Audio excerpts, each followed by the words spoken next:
thanks Mika and Brother Bickers for their lovely rendition.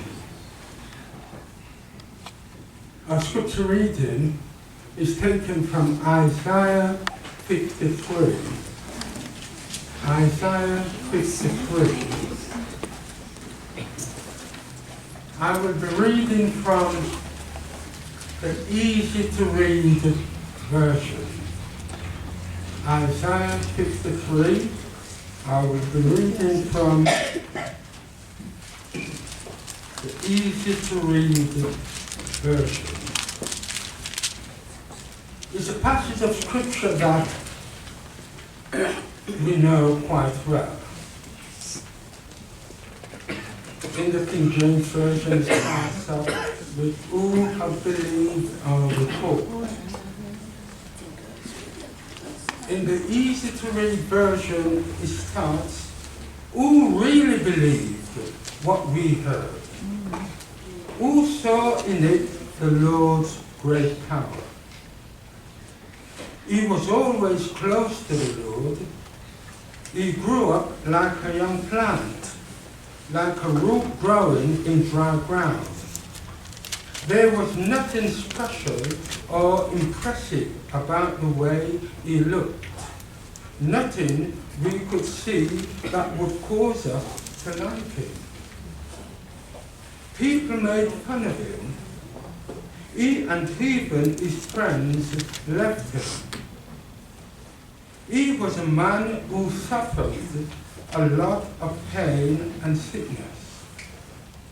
We treated him like someone of no importance, like someone people will not even look at but turn away from in disguise. The fact is, it was our suffering he took on himself. He bore our pain, but we thought that God was punishing him, that God was beating him for something he did. But he was being punished for what we did. He was crushed because of our guilt. He took the punishment we deserved, and this brought us peace. We were healed because of his pain. We had all wandered away like sheep. We had gone our own way, and yet the Lord put all our guilt on him. He was treated badly, but he never protested. He said nothing like a lamb being led away to be killed. He was like a sheep that made no sound as its wool is being cut off.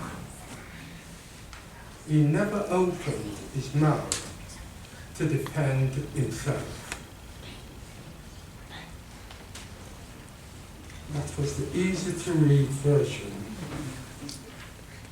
I've got two questions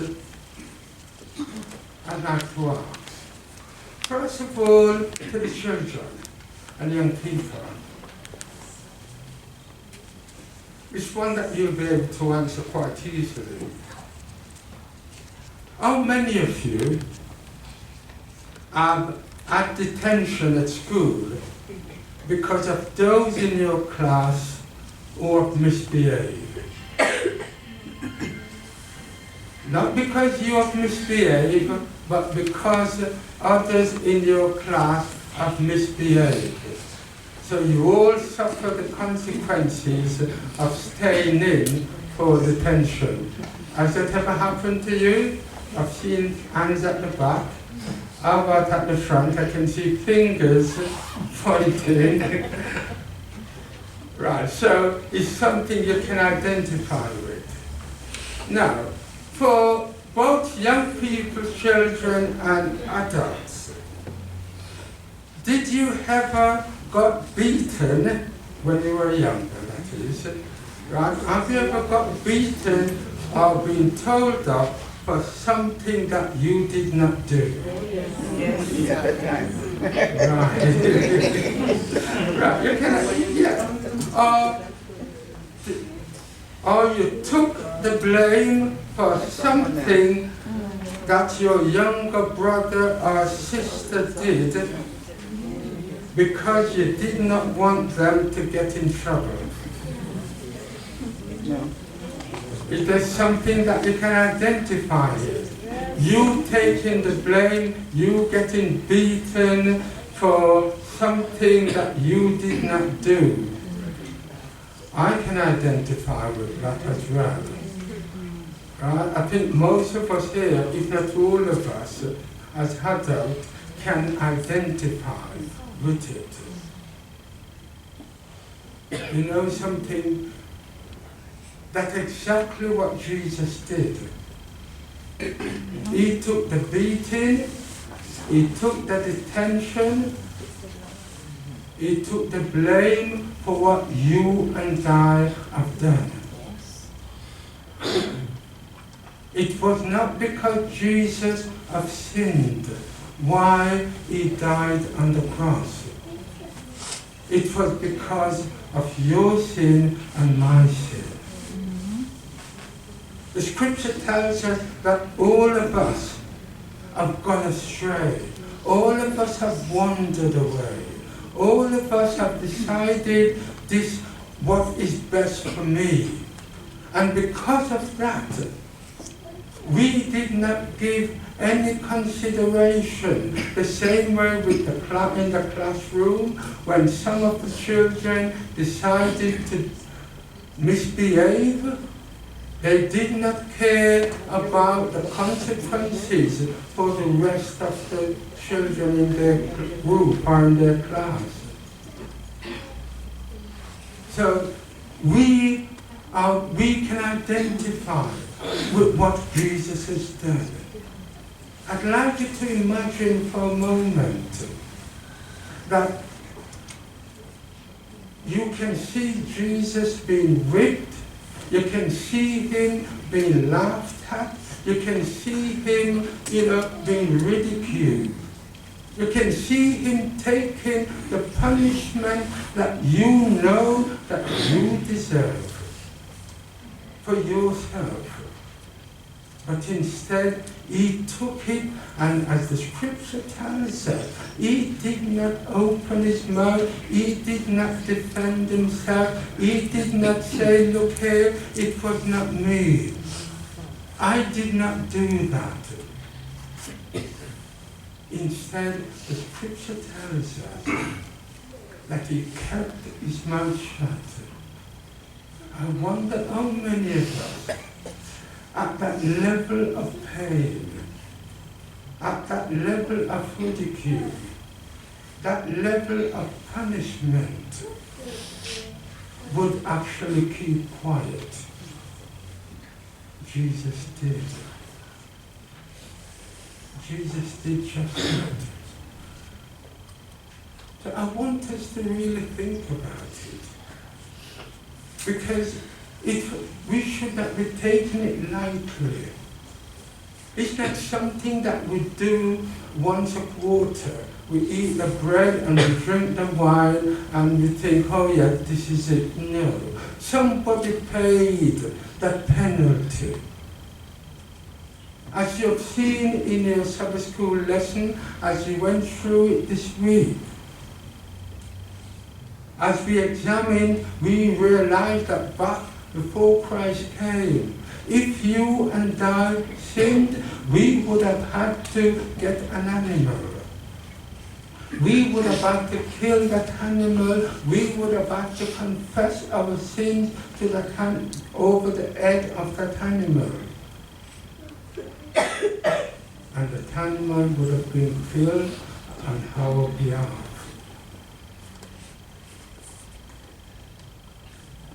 I don't know how you would feel about killing that animal.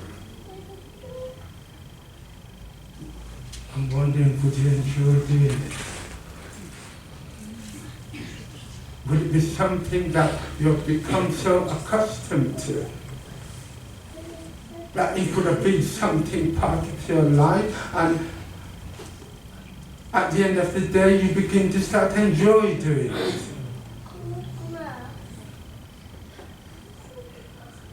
I'm thinking about now.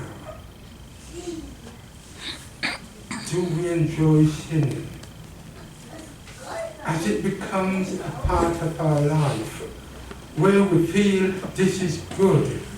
Because Jesus has died for me, I no longer have to perform any rituals of going to the temple with my animal so that everybody can see me walking with it. And I don't have to think about the embarrassment that it brings.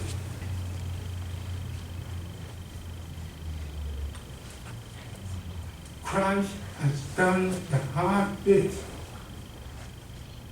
so that you and I can hide our shame and embarrassment.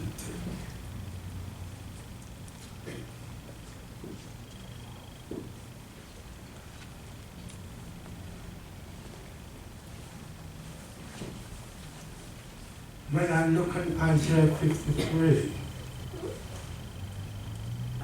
and the picture which it paints, it helps me to realize, I must be honest, I said to myself when I read it, thank God I was not born before Christ came. I don't know how I would have coped with carrying my offering of the animal to the temple. Because now, only thing I have to do is to get on my knees, and each and every one of us. Because the scripture tells us that if we would confess our sins, what happens? Right, to forgive us, and to what else? And to cleanse us. Don't let us take that lightly, brethren. Because Jesus did not take it lightly. It meant a lot to him. For him to go through that suffering. We need to understand that Jesus was not just dying for people back then. Through his wisdom and his understanding and his knowledge, he was able to see to the very end of time, whenever that will be. He was able to see every one of us that would ever be born. He is able to see whatever sin we would have committed. He knew all that. And yet he decided, this is what I'm going to do. I am going to die for these people. He knew those of us who will accept him, those of us who will make fun of him, those of us who will not want to want anything to do with him. He knows. And he knows exactly what is in my heart and your heart at this very moment. And yet, he still said, you know something, I'm going to die for Albert Griffiths. I'm still going to die for him. Because you mean something to me.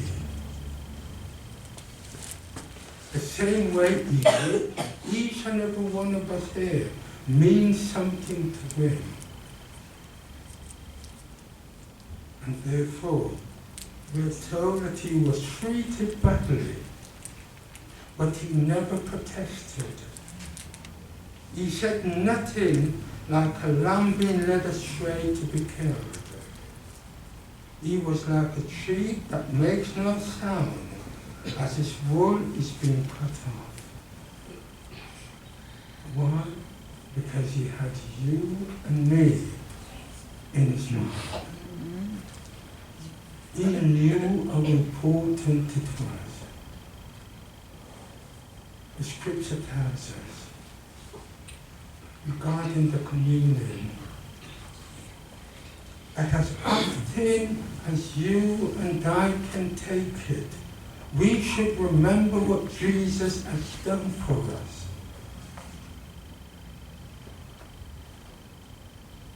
And therefore, I'd like to recommend each and every one of us to Jesus. For us to remember what he did. We were not there, but I want us to think on what he has done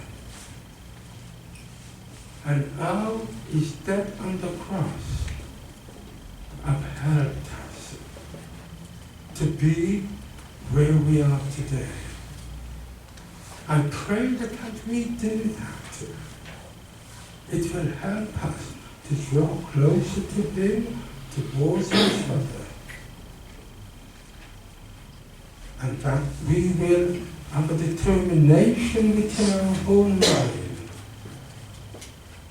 that we will not sin. In Jesus'